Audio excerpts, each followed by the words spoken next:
Well, as we continue with the broadcast this afternoon on the Iftar Drive, South Africa commemorating Human Rights Day, and while we are commemorating, while we are reflecting on our very own human rights history here in South Africa, and as we observe this day, human rights right across the entire world, and particularly we're talking about Gaza, and we've seen this renewed genocide that has begun unfolding a few days ago, and once again with disastrous consequences. And we're joined now by none other than anti-apartheid activist Reverend Allan, Dr. Allan Boesak, with us this afternoon. Always a pleasure having you with us, Dr. Boesak.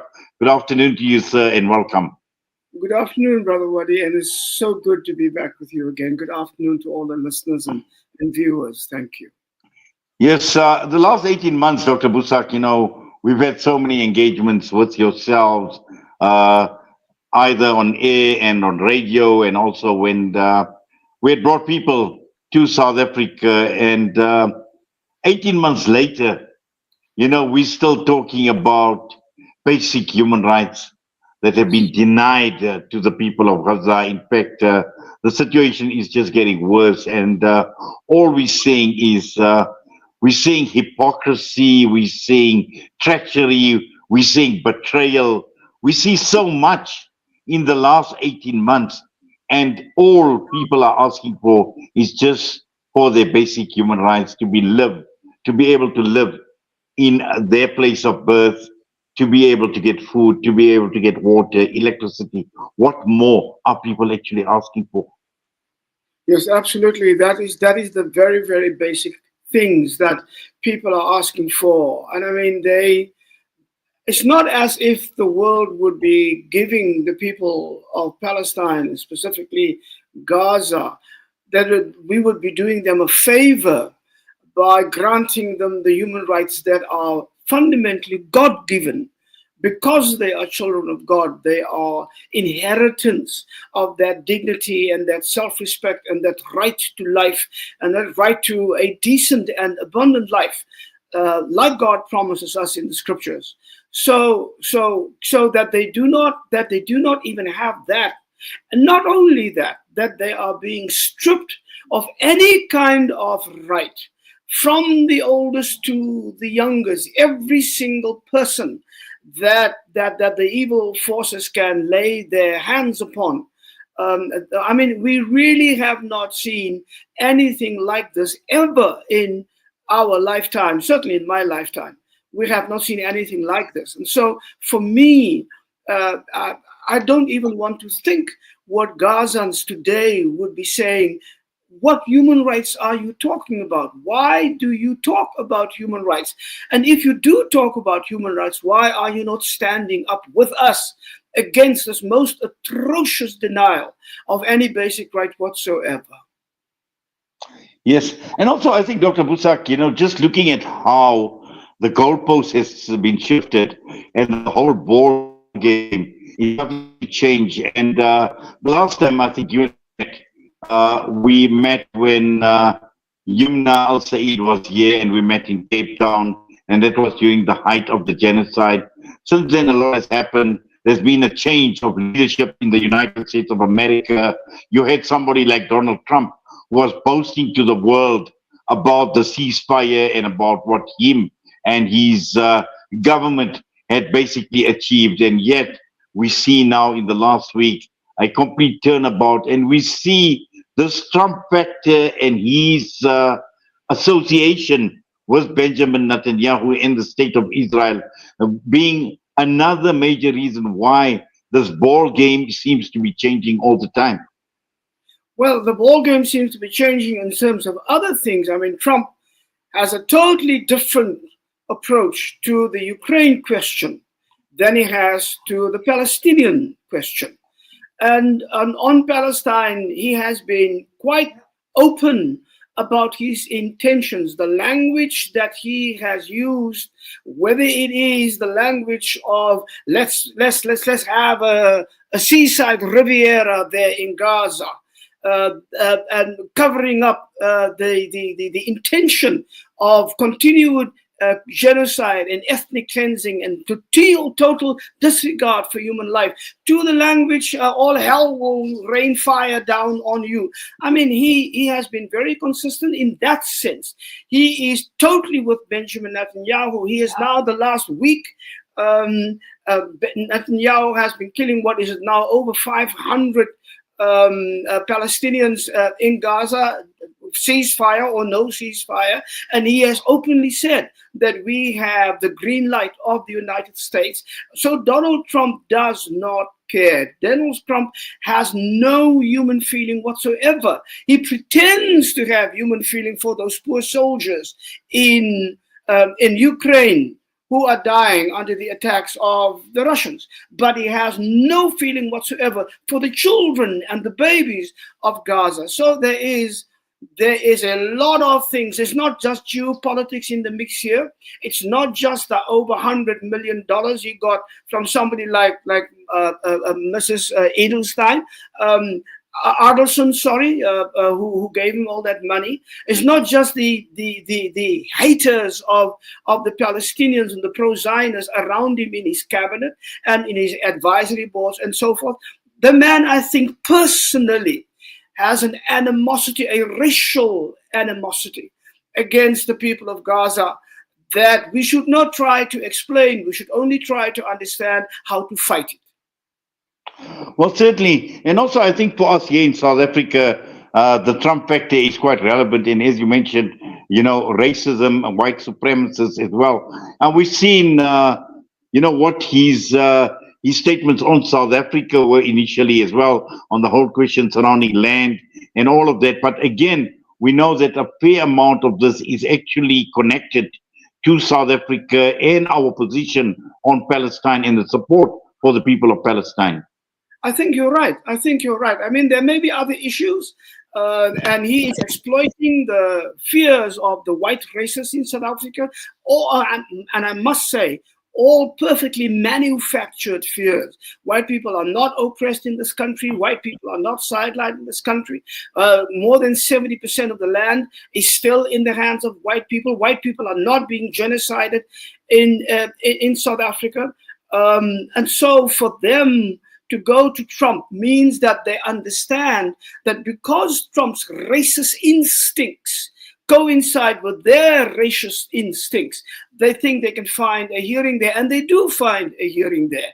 But all of that is very deeply connected with the stance that South Africa has taken on the question of Palestine. And what we see today, whether it is the threats about the trade agreement that we have with the United States, whether it is the question of the declaration of persona non grata of Ibrahim Rasool, South Africa's now ex-ambassador to the United States, and whether it is the threats that are piling up around the renaming of Santon Avenue into Leila Khaled Avenue, whether it is any of that, the heart of it is this. Trump and all these people here, from the Jewish Board of Deputies to everybody down to the DA, they want not just us to abandon our own principled stand on these issues. They want us to abandon our solidarity with Palestine. They want us to bow the knee before Trump and the Zionists that prop him up in the United States and in South Africa. They want us to say to Palestine, you are so cheap that the first word of threat and violence and intimidation from these Zionists will make us back off.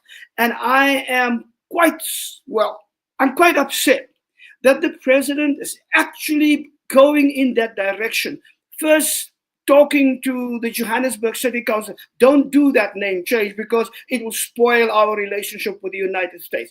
Then talking to the people in Cape Town, when you receive Rasool on Sunday, please do not say things that will anger Donald Trump. Everything we now do seems to be aimed at pleasing, appeasing the worst people in the world. Donald Trump is a genocider. It's not just that he is a war criminal. He is now acting in terms of war crimes on the people of Yemen a totally poor people that have done him nothing. So it seems to me that the choices we are facing as a country now are very stark, very clear. What kind of people we are, what kind of politics we want, what kind of sovereignty do we want to claim for ourselves? What about our self-respect? What about the promises we made to ourselves and to Palestine? All of that is at stake now, and that we are even contemplating to appease Donald Trump and the Zionists and all of these people who are complicit in the genocide. Even contemplating that seems to me a dangerous, very, very inappropriate thing to do. And if I were the government, I would change my view on that issue right now. Well, certainly, and I think, there are those that hold a view, Dr. Boesak, that South Africa had a golden opportunity in responding to the United States. And we find that, by adopting, like you mentioned, the president in terms of his reaction, again, we know Trump's intentions were deliberate. They were calculated. But at the end of the day, we obviously haven't been strategic enough to respond, but also to respond in an appropriate manner. The key issue here is the US kicked out the South African ambassador. Did South Africa kick out the US ambassador in return? Which is normal, which is a normal action every country in the world takes. And this obviously would cause a major diplomatic crisis in the world. It would cause a diplomatic crisis in the world, but it will also tell the world that South Africa is serious about our sovereignty, that South Africa is serious about the dignity of our country and of our people. Now, we have been talking about, we could have taken the initiative in this years ago. How long has it been since the African National Congress has taken that famous resolution that because of apartheid Israel and what they are doing to the Palestinians, we should close down their embassy here. We should close down our embassy there. They have downgraded the embassy in Israel, but they have not closed it down. They have not even touched the embassy here. And that has given such space to the most vicious people here in South Africa to come on and say anything that they want about South Africa's policies. It is also made very, very clear. My thing is, while we are grateful that the government has finally listened and under pressure from the South African people with our marches up to 200,000 here in Cape Town, you have seen this over the last year, that they have finally knuckled under that pressure and they have taken the case to the ICJ. Then the question was, now the ICJ ruling imposed certain obligations upon us and every country that is a signatory to that agreement. One of the obligations are we shall have no assistance, no abetting, no association with apartheid Israel in any shape or form, which includes that we should make BDS, the boycott and divestment and sanctions movement, we should make that government policy. We should cut all cultural and academic and financial and economic ties. But South Africa is now one of the major suppliers of coal to apartheid Israel to fuel and keep on and continue to blow on the genocide. And we think we can get away with such hypocrisy. And that is what is catching up with us now, Brother Wadi, that our hypocrisy, that we have said one thing and done another, lied to the Palestinians while lying to our people, while claiming international glory for something that we began doing, but do not have the courage and the faithfulness and the truthfulness to take to its logical conclusion. That's now catching up with us. Trump sees that. The DA sees that.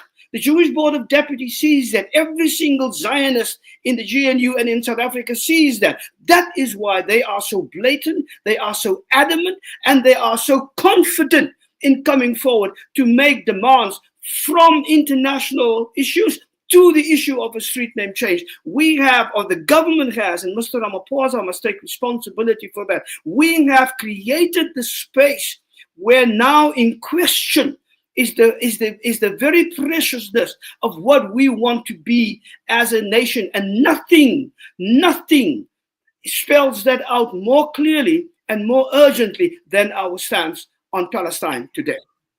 Well, definitely. And just finally, just to add to the list, and you speak about the coal exports, to add to the list, at this point in time, there's been complete inaction on the part of our National Prosecution Authority as well, the NPA, those that are serving in the Israeli Defense Force.